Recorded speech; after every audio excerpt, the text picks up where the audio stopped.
पहला प्रश्न है, लोक लेखा समिति में लोकसभा के कितने सदस्य होते हैं? तो इसका उत्तर होगा 15। अगला प्रश्न है, दूसरा प्रश्न, राज्य के लिए एक निर्वाचन याचिका का निर्णय करने का अधिकार किसको है? तो इसका उत्तर होगा उच्च न्यायालय अर्थात हाई कोर्ट। अगला प्रश्न है, संघ अर्थात संघीय सूची में कितनी मदें हैं? तो उत्तर होगा 97। भारतीय संविधान के किस अनुच्छेद के तहत संघ द्वारा राज्यों को अनुदान दिया जाता है? तो इसका उत्तर होगा अनुच्छेद 275। अगला प्रश्न है, पांचवा प्रश्न, संविधान में मूल कर्तव्य कब शामिल किए गए थे? तो उत्तर होगा 1976 में। 1976 में संविधान में मूल कर्तव्य को शामिल किया गया था। देश में छोटे किसानों को परिभाषित किया गया है, वे किसान जिसके पास कितनी जोत क्षेत्र है अर्थात कितनी भूमि उसको जोतने योग्य है, जिससे उसको किसान को छोटा किसान समझा जाता है। इसका उत्तर होगा 1 से 2 हेक्टेयर, मतलब जिसका 1 से 2 हेक्टेयर भूमि से कम है वे छोटे किसान समझे जाते हैं। अगला प्रश्न है, राजा मिहिर भोज किस राजवंश से संबंधित है? तो इसका उत्तर होगा प्रतिहार। राजा मिहिर भोज प्रतिहार राजवंश से संबंधित हैं। अगला प्रश्न होगा, 1854 से 1856 ईस्वी में क्रिमियम युद्ध किनके बीच लड़ा गया था? तो यह युद्ध लड़ा गया था रूस और तुर्की के बीच। अगला प्रश्न है, लास्ट सपर एक प्रसिद्ध रिनेसेंस चित्रकारी किसकी श्रेष्ठ कृति थी? इसका उत्तर होगा लियोनार्डो दा विंसी का। लियोनार्डो दा विंसी एक बहुत बड़े चित्रकार थे। वराह मिहिर क्या थे? तो इसका उत्तर होगा वराह मिहिर जो एक खगोलविद थे। वराह मिहिर एक प्रसिद्ध खगोलविद थे। अगला प्रश्न है, स्वयं अपने से बात करने वाला क्या कहलाता है? तो उत्तर होगा स्वगत भाषी। स्वगत भाषी लोग जो होते हैं वे स्वयं से बात करते हैं, अपने से मुनमुनाते रहते हैं। अगला प्रश्न है, विभ्रंश घाटी किनके बीच बनती है? तो उत्तर होगा 2 भ्रंशों के बीच। अगला प्रश्न है, अफ्रीका में असवन डैम द्वारा बनाई गई झील कौन सी है? तो उत्तर होगा नासिर। नासिर जो है वो अफ्रीका में एक झील है जो असवान डैम द्वारा बनाई गई है। डैम मीन्स बांध। अगला प्रश्न है, किस संविधान संशोधन द्वारा राष्ट्रपति को कैबिनेट की सलाह मानने के लिए बात कर दिया गया है? तो उत्तर है 42वां संशोधन। अगला प्रश्न है, बिंदुसार के शासन के दौरान अशांति कहाँ थी? तो उत्तर होगा तक्षशिला। अगला प्रश्न है, किसी नदी घाटी के चौड़ा होने का कारण है? तो नदी घाटी के चौड़ा होने का जो कारण है वो सबसे बड़ा कारण है पार्श्विक अपरदन अर्थात भूक्षरण। अगला प्रश्न है, कंचनजंगा राष्ट्रीय पार्क कहाँ स्थित है? तो इसका उत्तर होगा सिक्किम। अगला प्रश्न है, भारत का जीव मंडल रिजर्व नंदा देवी किस राज्य में स्थित है? तो इसका उत्तर होगा उत्तराखंड। अगला प्रश्न है, किसी मरु क्षेत्र में मृदा अपरदन को कैसे रोका जा सकता है? तो उत्तर होगा अधिक से अधिक पेड़ लगाकर। पेड़ लगाकर ही हम मृदा अपरदन को रोक सकते हैं, मिट्टी का संरक्षण कर सकते हैं। पेड़ लगाना हम लोगों के लिए, जीव मंडल के लिए बहुत ही उपयोगी है और आवश्यक भी है। अगला प्रश्न है 20वां प्रश्न, भारत में तेल की पहली परिष्करणशाला कहाँ स्थापित की गई थी? तो इसका उत्तर होगा डिगबोई में जो आसाम में है। अगला प्रश्न है, भारतीय संसद में नेता प्रतिपक्ष बनने के लिए किसी भी दल के पास न्यूनतम कितनी सीटें होनी चाहिए? तो इसका उत्तर होगा 1/10, माने 10 में 1 सीट, 10% सीट होनी चाहिए कम से कम। अगला प्रश्न है, सादिकपुर सिनोली भारत के किस राज्य में अवस्थित है? तो इसका उत्तर है उत्तर प्रदेश यूपी। चावल की खेती के लिए कौन सी जलवायु उपयुक्त है? तो ये उष्णकटिबंधीय क्षेत्र में चावल की खेती अच्छे से होती है, इसके लिए उष्णकटिबंधीय जलवायु अच्छा होता है चावल का खेती के लिए। बारामूला किस नदी के किनारे पर है? तो इसका उत्तर होगा झेलम जो जम्मू कश्मीर में है। 3 कठिया आंदोलन किससे संबंधित है? ये 3 कठिया आंदोलन जो है नीले किसान से संबंधित है, जिसके एवज में महात्मा गांधी बिहार के चंपारण आए थे और वहीं से महात्मा गांधी का गांधीवादी शुरुआत हुआ था। नीले किसानों का आंदोलन का संबंध 3 कठिया से है। अगला प्रश्न है, लौरिया अरेराज में क्या विख्यात है? तो इसका उत्तर होगा स्तंभ लेख। अगला प्रश्न है प्रथम भारतीय पुरापाषाण कलाकृति कहाँ से प्राप्त हुई है? तो इसका उत्तर होगा पोल्लावरम से। अगला प्रश्न है कोरापुट किसके लिए प्रसिद्ध है? तो ये बॉक्साइट ऐश के लिए प्रसिद्ध है। अगला प्रश्न है भारतीय संविधान के कौन सा अनुच्छेद में उच्च न्यायालय के अंतरण से संबंधित है? तो इसका उत्तर होगा अनुच्छेद 228। अगला प्रश्न है थाईपुसम त्यौहार किस राज्य में मनाया जाता है? तो इसका उत्तर होगा तमिलनाडु। तमिलनाडु का ये बहुत महत्वपूर्ण त्यौहार है थाईपुसम। तमिलनाडु के मुख्यमंत्री हैं M.K. स्टालिन। अगला प्रश्न है काजू की खेती के लिए कौन सी मिट्टी उपयुक्त होती है? तो इसका उत्तर होगा लैटेराइट मिट्टी। अगला प्रश्न है गंगा, गंडक तथा सोन नदी के संगम पर कौन सा शहर बसा है? तो ये इसका उत्तर होगा पाटलिपुत्र। पाटलिपुत्र गंगा, गंडक तथा सोन नदी के संगम पर बना है। पाटलिपुत्र पटना का प्राचीन नाम है, इसको पुष्पपुर या कुसुमपुर भी कहते थे। 1942 ईस्वी में भारत छोड़ो आंदोलन में किस क्रांतिकारी ने जेल से भागकर भूमिगत होकर लड़ाई किया था? इसका उत्तर होगा जयप्रकाश नारायण। वही जयप्रकाश नारायण जिसने संपूर्ण क्रांति का नारा दिया था। अगला प्रश्न है राजा राम मोहन राय को राजा की उपाधि किस मुगल बादशाह ने दिया था? तो इसका उत्तर होगा अकबर द्वितीय ने। अगला प्रश्न है भारत के किस राज्य में गर्तावास अर्थात गड्ढा घर का साक्ष्य मिला है? उत्तर होगा जम्मू कश्मीर में। अगला प्रश्न है अशोक का नाम किस शिलालेख में अशोक मिलता है? तो उत्तर होगा मास्की अभिलेख में। अगला प्रश्न है कौन सा क्षेत्र उच्च न्यायालय के अंतर्गत नहीं आता है? तो परामर्शी अधिकार।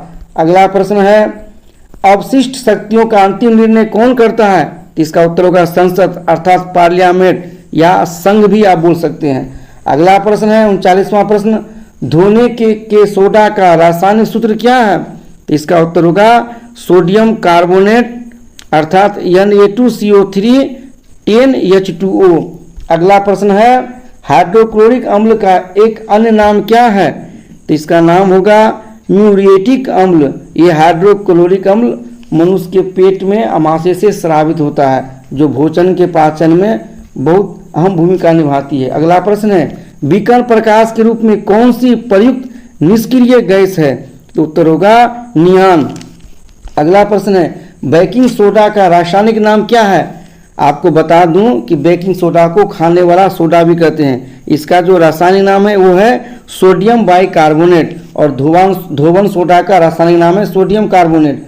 अगला प्रश्न है ईस्ट का उपयोग किसके निर्माण में होता है? तो ईस्ट का जो उपयोग जो होता है वो एथाइल अल्कोहल के निर्माण में होता है।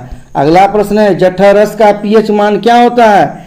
तो जठर रस का जो पीएच मान होता है वो 2 होता है, 2। अगला प्रश्न है राल यानी धुना किसका उत्पाद है? तो इसका उत्तर होगा कोनीफेरस यानी शंकुधारी पेड़ का ये उत्पाद है राल। अगला प्रश्न नारियल का पानी क्या है?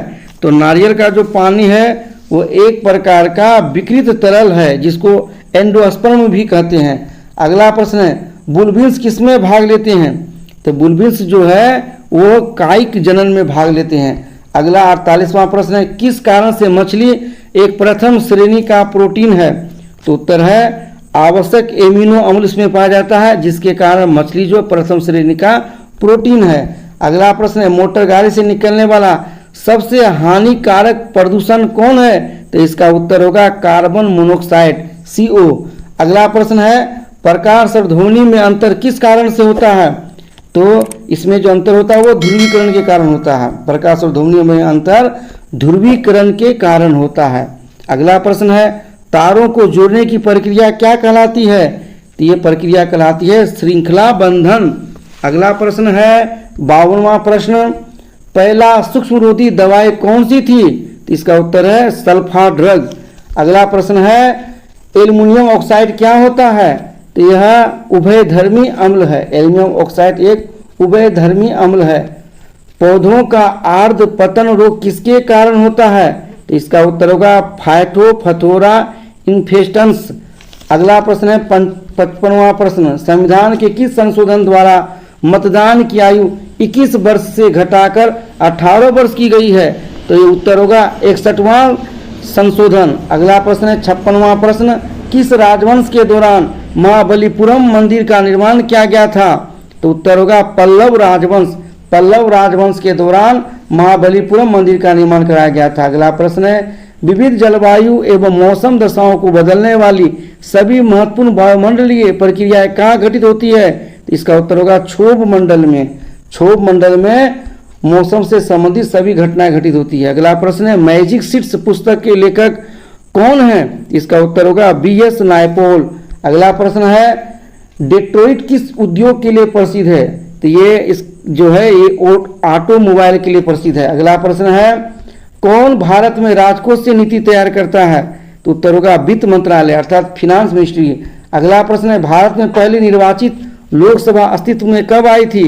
तो अप्रैल 1952 में। पहला आम चुनाव 1952 में हुआ था और पहला जो है निर्वाचित जो लोकसभा है पार्लियामेंट है वो अप्रैल 1952 में अस्तित्व में आई थी। अगला प्रश्न है भारत के संविधान के ऊपर सबसे अधिक प्रभाव किसका माना जाता है? तो उत्तर होगा भारत सरकार अधिनियम 1953 का। अगला प्रश्न है 63वां प्रश्न भारत में समुद्री गाय किसके बायो रिजर्व क्षेत्र में पाई जाती है? तो इसका उत्तर होगा मन्नार की खाड़ी। अगला प्रश्न है मूंगे की चट्टानों के संरक्षण के लिए भारत सरकार ने किसे समुद्री पार्क घोषित किया? इसका उत्तर होगा कच्छ की खाड़ी। अगला प्रश्न है अकबर का अभिरक्षक कौन था? तो इसका उत्तर होगा बैरम खां। बैरम खां ही अकबर का जो है अभिरक्षक था, संरक्षक था। अगला प्रश्न है पानीपत की पहली लड़ाई किस वर्ष लड़ी गई थी? तो पानीपत की जो पहली लड़ाई है वो 1526 ईस्वी में लड़ी गई थी। अगला प्रश्न है गोवा के महत्वपूर्ण किले को बहमनियों से छीनने वाला प्रथम विजयनगर शासक कौन था? तो इसका उत्तर जाता है हरिहर II के साथ अर्थात हरिहर द्वितीय। अगला प्रश्न है गरीबी हटाओ का नारा कौन सी योजना में शामिल किया गया था? ये 5वीं योजना में शामिल किया गया था, 5वीं पंचवर्षीय योजना में। मानचित्र पर समान दबाव क्षेत्रों वाली रेखा को क्या कहा जाता है? तो उत्तर होगा आइसोबार।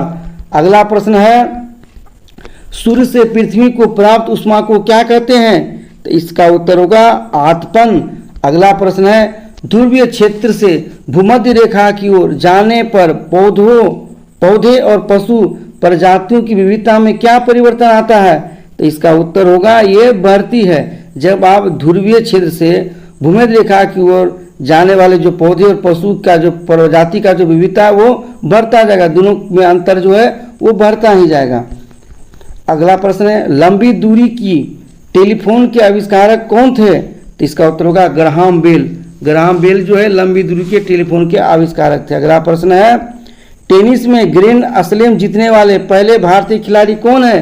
तो उत्तर होगा महेश भूपति। अगला प्रश्न है पिट्स इंडिया एक्ट के अंतर्गत किसे स्थापित किया गया है?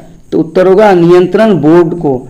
अगला प्रश्न है किस दिन को अंतर्राष्ट्रीय अहिंसा दिवस के रूप में मनाया जाता है? तो 2 अक्टूबर। 2 अक्टूबर महात्मा गांधी का जन्म दिवस है। महात्मा गांधी के जन्म दिवस को अंतर्राष्ट्रीय अहिंसा दिवस के रूप में पूरे विश्व में मनाया जाता है। भारत के संविधान में संघीय शब्द का प्रयोग कहाँ पर हुआ है? तो इसका जो प्रयोग संविधान में कहीं नहीं हुआ है। अगला प्रश्न है कौन सा पुरस्कार उपन्यास के लिए दिया जाता है? तो उत्तर होगा उपन्यास के लिए सबसे बड़ा पुरस्कार है बुकर पुरस्कार।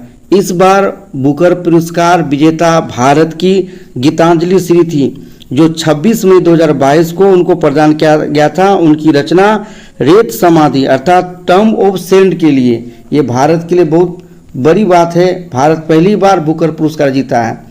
अगला प्रश्न है लक्ष्मीबाई राष्ट्रीय शिक्षा संस्थान कहाँ स्थित है? तो ये ग्वालियर में है। इसका उत्तर होगा ग्वालियर। अगला प्रश्न है संविधान का कौन सा संशोधन राजनीतिक दल बदल से संबंधित है? तो ये 52वां संशोधन है। अगला प्रश्न है पाक जल संधि किन 2 देशों के बीच है? तो यह पाक जल संधि जो है भारत और श्रीलंका दोनों देशों के बीच है। अगला प्रश्न है एक किशोर वय मनुष्य में सामान्य रक्तदाब कितना होता है? तो उत्तर होगा 120/80 mmHg। अगला प्रश्न है 82वां प्रश्न बैटरी का आविष्कार किसने किया था?